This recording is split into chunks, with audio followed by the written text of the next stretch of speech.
아예 한국어 팟캐스트. 안녕하세요. 아예 한국어 팟캐스트에 오신 여러분 반갑습니다. 오늘은 2024년 12월 8일입니다. 오늘은 첫 주제인 만큼 신경이 많이 썼고 어떤 내용에 대해 이야기를 하면 재미있을까라는 고민을 많이 했었어요. 오늘은 주제는 바로 커피에 대해 이야기입니다. 제가 왜 이 내용은 제 팟캐스트 첫 번째 주제로 선택했냐면 제가 이 영상을 올리기 전에 올렸던 채널 소개 영상에서도 말했는데 제가 이 팟캐스트 채널은 카페 느낌으로 하는 거잖아요. 그래서 커피에 대해 얘기를 해보면 좋지 않을까라는 생각이 들어서 하게 되었습니다. 아무튼 제가 오늘 커피에 대해 커피의 역사 그리고 커피를 마시는 이유와 단점, 커피의 장점, 커피를 언제 마시는 게 좋은가, 그리고 마지막으로 제가 추천하고 싶은 거, 이렇게 5가지 분위에서 오늘 이야기할 거예요. 그럼 재밌게 들어주세요. 네, 그럼 일단 첫 번째로 커피의 역사에 대해 이야기를 해볼게요. 옛날에 서기 850년대에 칼디라는 한 모똥이 있었어요. 이 모똥이라는 게 뭐냐면 소, 양, 염소 등은 가축에서 나갔을 때 돌보는 그런 아이입니다. 그 아이는 그 모똥이 자기의 염소들이 어떤 열매를 먹고 이상하게 행동하는 것을 인지했어요. 그래서 그게 뭔데 자기의 열매들이 이렇게 이상하게 행동하고 있는 거야 라는 호기심이 생겨서 그 모똥도 그 열매들은 먹어봤는데 바로 에너지가 넘치고 일을 더 잘할 수 있게 되었어요. 그게 처음으로 사람들이 커피를 만나게 된 이야기입니다. 좀 유명한 이야기인데 아마도 커피를 좋아하는 사람, 역사를 좋아하는 사람 모두 다 알고 있는 이야기라고 생각합니다. 근데 혹시나 모르는 분들도 있을 수 있어서 얘기를 해봤어요. 아무튼 이 커피를 언제부터 사람들이 지금처럼 활발하게 마시게 됐는지는 정확히 정보가 없어요. 아마 1400년대쯤 이티오피아에서 사람들이 숲에 이 야생인 커피를 여러 가지 음식의 재료로 찾기 시작했습니다. 커피나무에 카페인이 많은 이유는 아마도 초식 동물이 접근하지 못하게 하고 꽃가루를 옮겨준 곤충은 끌어들이기 위해서라고 합니다. 아무튼 이렇게 사람들이 커피가 주는 에너지와 장점들을 알게 되고 이 나무잎에서 차를 만듭니다. 열매는 버터, 소금과 섞어서 먹는 간식으로 만들거나 말리고 볶은 다음 끓이면 기운을 북돋는 그런 묘약이 되었죠. 제가 생각했을 때 이 커피를 마시는 첫 번째 이유는 중독이 되는 거예요. 사람들이 일에 집중할 수 있도록 커피를 아침마다 마시다가 어쩔 수 없이 그냥 중독이 되는 것 같아요. 그리고 두 번째 이유는 커피를 마시면 에너지가 넘치잖아요. 그래서 일을 더 잘할 수 있죠.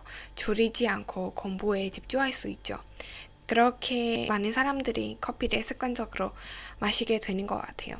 근데 뇌 과학적인 과정에서 얘기를 하면 이게 나쁜 거예요.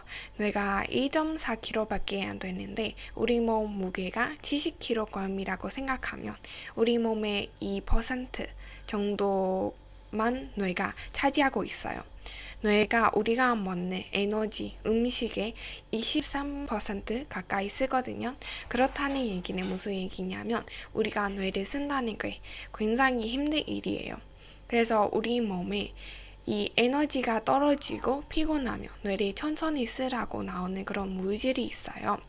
바로 아데노신이라는 물질인데 그 물질이 어떤 일이 해주냐면 세포를 쉬게 하고 우리를 잠을 자게 해줍니다. 또는 많은 생명체에서도 발견되는 의약품으로도 사용되는 물질입니다.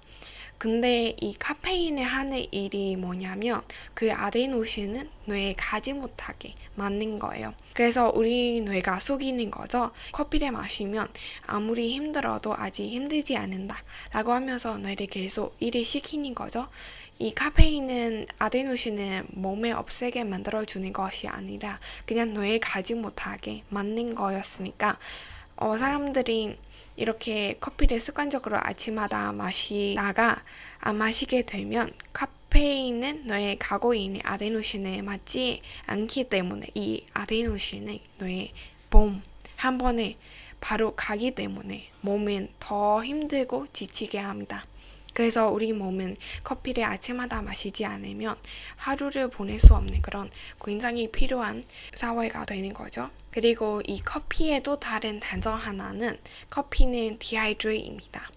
한국어로는 탈수 아니면 건조시킨다 이렇게 표현할 수도 있는데 아무튼 그렇기 때문에 당연히 피부에 되게 나쁜 영향을 줍니다. 피부가 거치게 되고 여드름이 많이 더 나올 수 있게 돼요. 물론 한국인들이 아무리 커피를 마셔도 피부가 너무 좋은데 이렇게 생각할 수도 있는데 그 많은 한국인들이 물론 피부과에 갑니다. 네. 그리고 디하이드레이트가 되면 피부뿐만 아니라 다른 몸의 뇌, 심장 등등에서도 나쁜 영향을 줍니다. 앞에 제가 커피에 대해 나쁜 점, 단점들이 많이 얘기했으니까 그런 커피는 좋은 점이 없는 거야? 단점들이 없는 거야? 라고 생각을 할 수 있는데 아닙니다. 이 유튜브에서 커피의 나쁜 점, 단점이라고 검색하면 많이 나오고 또 단점이라고도 검색하면 많이 나오죠. 적당히 양의 커피는 우리 건강에 유익한 영향을 준다고 합니다. 실제로 국립암센터 내셔널 캔서 센터가 발표한 가장 최신의 공식 자료에 커피가 일부 암 발생의 위험을 낮출 수 있다고 합니다. 커피는 특히 간, 우리 몸에 있는 간, 그 간 건강에 효과가 있는 것으로 알려졌어요. 커피 섭취로 간암 예방을 할 수가 있다고 합니다. 그런 예방을 하기 위해서는 이 커피에 설탕이나 우유 등을 넣지 말아야 합니다. 그냥 원두 커피, 블랙 커피로 하루 3잔 정도 마시는 게 좋다고 합니다. 이 진료 지침은 실제 의료 현장에서 의사가 환자에게 주는 처방이라서 믿을 만한 정보라는 이야기입니다. 제가 지금 커피에 대해 나쁜 점, 단점, 그리고 좋은 점, 단점 둘 다 얘기를 하니까 그래서 지금 커피를 계속 마셔야 되는 거야, 아닌 거야? 그렇게 수많은 생각들을 지금 머릿속에 계속 하고 있을 것 같은데 그 커피의 효능은 개인에 따라 크게 달라질 수가 있어요. 그래서 세계보건기구 World Health Organization WHO가 자신의 몸 상태를 살펴가고 커피를 마시는 것을 권했어요. 커피를 마셨을 때 가슴이 너무 두근거리거나 얼굴이 달아오르는 그런 느낌이 들면 그만 마시는 것이 좋고 자신에게 커피는 하루에 꼭 한 잔이라도 마셔야 에너지가 생기고 일이 더 잘할 수 있다. 그렇게 생각하면은 계속 마시는 것이 좋죠. 아무리 건강한 사람이라도 하루에 2잔부터 3잔 이상은 마시지 마세요. 그럼 하루 중 언제가 커피를 마시기에 가장 좋은 시간인가? 전문가들은 오전에 마시는 커피가 제일 좋다고 합니다. 아침 커피는 배변 활동에 도움이 주다고 합니다. 이 배변 활동이라는 게 우리가 음식들을 먹을 때 그 소화시켜주는 마지막 과정으로 우리 몸에 있는 찌꺼기들은 몸 밖으로 내보내주는 그런 일이에요. 그런 활동이에요. 커피에 포함되는 카페인은 이 배변 조절하는 신경을 자극하는 효과가 있다고 합니다. 그래서 아침에 블랙커피 한 잔을 마신다면 활발한 배변 활동으로 생화한 하루를 시작할 수 있다고 하는데 전문가들은 커피를 마시기 전에 꼭 먼저 물을 마시거나 간단한 식사를 하고 그 후에서야 커피를 마실 것을 권합니다. 그리고 아침에 커피를 마시면 주의력과 집중력을 얻을 수 있어서 하루 종일 공부를 잘할 수 있고 일이 더 잘할 수 있게 됩니다. 오후에 커피를 마실 때는 조금 조심하는 게 좋아요. 커피에 들어있는 성분이 철분 흡수에 방해할 수가 있고 밥을 먹기 전이나 바로 먹은 후에 마시면 철분 흡수가 줄어들 수가 있어요. 그래서 식사 후 2시간 정도 지나서야 마셔야 커피를 마시는 게 좋습니다. 또 늦은 오후에 커피를 최대한 마시지 않는 게 좋아요. 왜냐하면 잠에 방해가 될 수가 있어요. 그러니까 자기 전에 6시간 정도 전에 마시는 게 좋아요. 그리고 마지막으로 제가 추천하고 싶은 거는 인터넷에서도 유명하고 있는데 바로 나푸치노입니다. 이 나푸치노를 시식해 보는 것도 나쁘지 않은 것 같아요. 나푸치노라는 게 낮잠과 카푸치노를 합쳐되는 말이에요. 이 나푸치노는 어떻게 하는 거냐면 낮잠을 자기 전에 이 카푸치노라던가 자기가 좋아하는 커피를 마시고 자는 거예요.